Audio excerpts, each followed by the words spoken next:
మనం తెలుగు సీరియల్స్ లేదంటే బయట నుంచి వచ్చిన వాళ్ళు ఏమైనా మాట్లాడితే కనుక ఏంటంటే మన రామోజీరావు గారి గురించి కూడా మాట్లాడుకోవాలి. ఎందుకంటే వాళ్ళ దగ్గర అన్ని తెలుగు సీరియల్స్ కదా మొత్తం టోటల్గా. ఏంటి సార్ మహానుభావుడు సార్, అంటే పెద్ద టాపిక్ వచ్చింది కాబట్టి చెప్పాలి.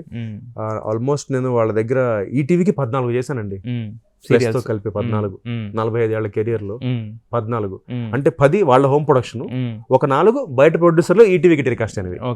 అంటే అసలు ఇవాళకి సార్ మనకి మీరు ఒక ఆర్టిస్ట్గా Ramoji ETV serial project home production చేస్తానండి, 9 to 9 మన కాల్ షీట్ కదండి, 10:30 దాటితే 1.5 పేమెంట్ ఇస్తారు వాళ్ళు, రాత్రి 12 దాటితే డబుల్ పేమెంట్ ఇచ్చేస్తారు.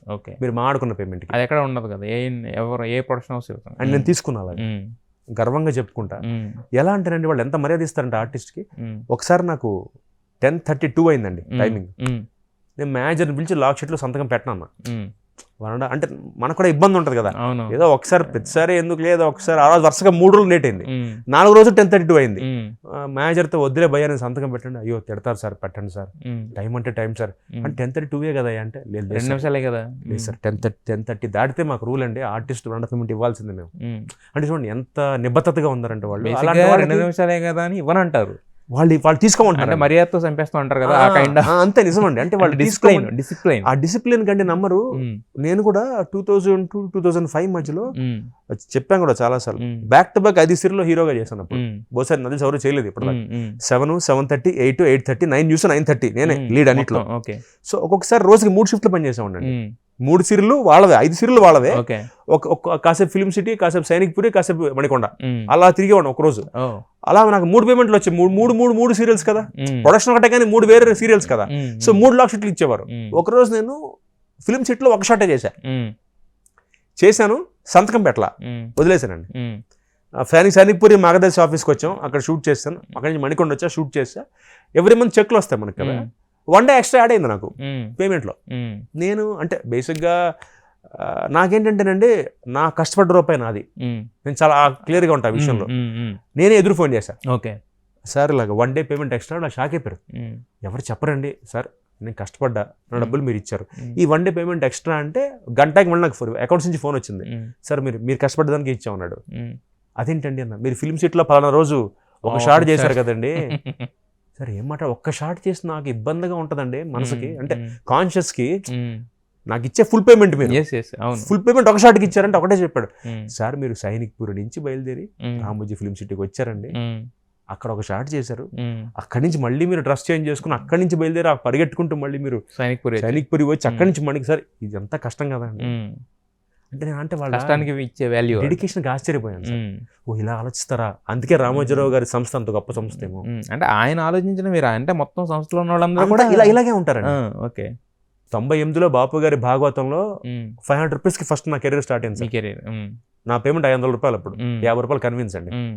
బైక్ మా నాన్నగారు రాజు బైక్ ఉండేది, ఆ దేశకెళ్తే అలవాళ్ళకి 50 రూపాయలు ఇచ్చారు, పేమెంట్ 500 రూపాయలు అండి. 98 ఈటీలో ఎంట్రీ, అదే ఫస్ట్ బాపు గారి భాగవతంతో అక్కడ స్టార్ట్ అయ్యి, అదే ఈటీ నుంచి బయటికి నేను 15,000తో వచ్చా పర్ డే. మొన్న లాస్ట్ ఆడది ఆధారం అనే సీరియల్ అండి, 2019 కోవిడ్ ముందండి.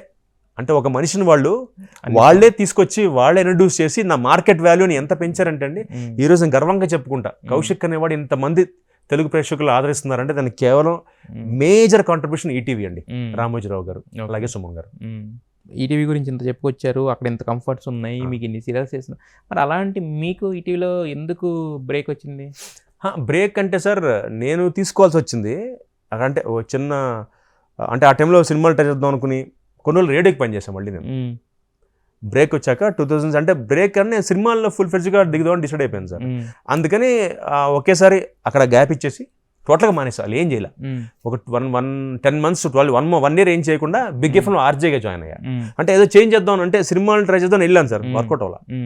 అంటే సినిమాలు రావడం ఓన్లీ సినిమాలేనా, ఇంకా గ్యాప్ కానీ అక్కడ ఏమీ రాలేదా మీకు? అంటే అక్కడ చిన్న గ్యాప్ కానీ లేదంటే క్లాష్లు కానీ ఏమి లేవా? క్లాష్ అని లేదండి, ఎప్పుడు క్లాష్ లేదు, అది చిన్న మిస్అండర్స్టాండింగ్ అంతే, అది కూడా పోయింది. అది అయిపోయాక మళ్ళీ మొన్న అల్లరి పని చేశాను వాళ్ళకి, ఈటీవీకి క్రేజీ కాపురం చేశాను. ఈ మధ్య లేటెస్ట్ గా అల్లరి 15 ఏళ్ల గ్యాప్ ఎంత అంటే ఈటీవీకి మీకు? 10 ఏళ్ళు గ్యాప్ వచ్చింది. 10 ఏళ్ళు అంటే ఒక అపార్థం తొలిగిపోవడానికి 10 ఏళ్ళు పట్టింది సార్. ఈజీగా ఒక 10 ఏళ్ళు. అది అయిపోయిన తర్వాత మళ్ళీ బ్యాక్. అంటే ఎందుకు గర్వంగా ఉందంటే సార్, ఎక్కడైతే నేను స్టార్ట్ అయ్యానో మళ్ళీ అక్కడికే వచ్చి మళ్ళీ పనిచేశాను. 2 ప్రాజెక్టులు పనిచేశాను. అల్లరి అల్లరి, క్రేజీ కాపురం, ఈటీవీ ప్లస్ కి హీరో. మీరు వెనక రావడం ఓకే, అంటే ఆపేయడానికి అంటే అంటే ఒక చిన్న అపార్థం అంటున్నారు. దానికి 10 ఏళ్ళు గ్యాప్ ఒక ఆర్టిస్ట్ని ఒక పెద్ద అంటే అంత లార్జ్ స్కేల్ యాక్టింగ్ ఇది ఉన్న దానికి దూరం చేసిందంటే ఒక దీనికి అంటే ఏం లేదు సార్, అదే చెప్తాం కదా, మనం కొన్ని మన చేతిలో ఉంటాం చూస్తారా, అలా జరిగిపోయింది. అంటే నేను ఎందుకంటే ఎప్పుడు పాజిటివ్ చూస్తాను సార్. మామూలుగా ఒక గ్లాస్లో నీళ్లు ఉన్నాయనుకోండి, సాధారణంగా ఎవరైనా హాఫ్ ఎంటీ అంటారు, నేను హాఫ్ ఫుల్ అంటాను ఆ గ్లాస్ని చూసి. అంటే నేను దృక్పథం కూడా ఆప్టమిస్టిక్ గా ఆలోచిస్తాను కాబట్టి ఈ మాత్రం నేను హ్యాపీగా ఉందని అనుకుంటున్నాను. అంటే ఇవాళకి అదే చెప్పుకుంటాను సార్. ఎందుకు ఎవరిని అడిగితే నన్ను